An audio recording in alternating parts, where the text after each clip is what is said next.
আগন্তুক লোকসভা নিৰ্বাচনৰ বাবে শিলচৰত আহি উপস্থিত হয় অসমৰ মুখ্যমন্ত্ৰী হিমন্ত বিশ্ব শৰ্মা।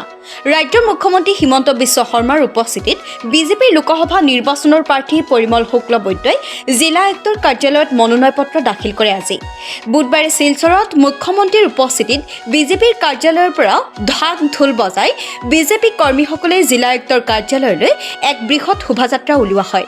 লোকসভা নিৰ্বাচনৰ বিজেপিৰ প্ৰাৰ্থী পৰিমল শুক্লবৈদ্যই আজি মনোনয়ন পত্ৰ দাখিল কৰে।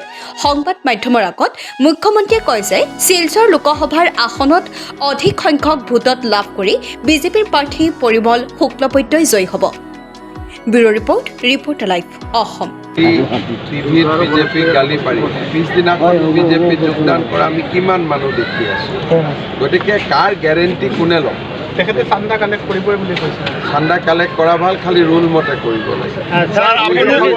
2000 ভাৰতবৰ্ষৰ নিয়ম।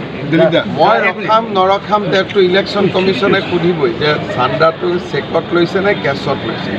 চেকত ল'লে কোনো অসুবিধা নাই, চেকত ল'লে 2000 টকা চেকত লৈছে। কিন্তু যোৱাকালি দেখিছে আপুনি চেক এখন ভাইৰেল হৈছে ৰমেন বৰুৱাৰ নামত।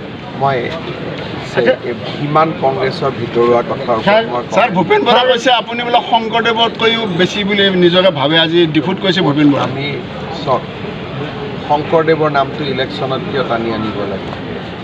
ভাল কথা নহয়। গতিকে মই ভাবোঁ শংকৰদেৱ, মাধৱদেৱ, ৰবীন্দ্ৰনাথ ঠাকুৰ ইমান ডাঙৰ মানুহৰ কথা এই ইলেকশ্যনত কিয় টানিব লাগে?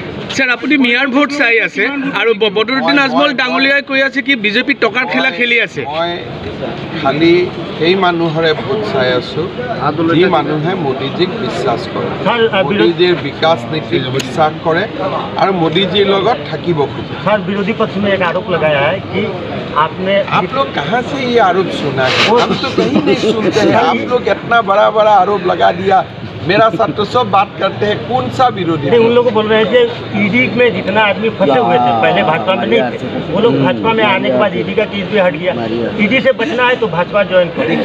देखिए ये तो जो बोलना है बोल रहा है, लेकिन ये बात का एविडेंस कहाँ है?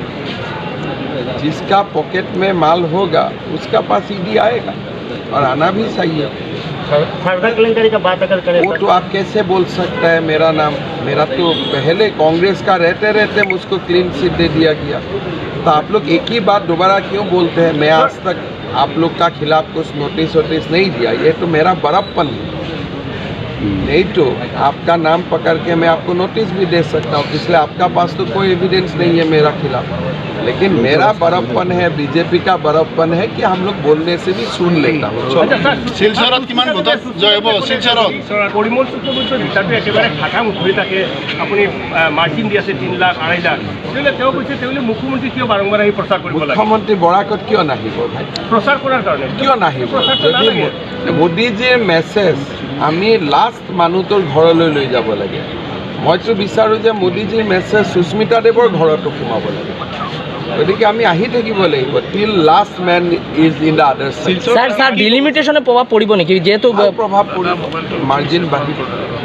পৰিমল শুক্লবৈদ্য আগতে ৰাজদীপ ৰয় যেতিয়া ইলেকশ্যন খেলিছিল it was a tough seat. এতিয়া এই চিটটো সহজ হৈ আছে। গতিকে আগতকৈ ভাল ভোটত জিকিব। মুখ্যমন্ত্ৰী ডাঙৰীয়া যোৱাকালি আপুনি জাৰ্নেলিষ্টবোৰক টাৰ্গেট কৰি লৈছে আজি। ভূপেন বৰা ডাঙৰীয়াৰ কথা আপোনালোকে ইমান গুৰুত্ব নিদিব। অন্য প্ৰশ্ন জিজ্ঞাসা কিয় গুৰুত্ব নিদিব? ৰিপৰ্টাৰ লাইভ নিৰ্ভীক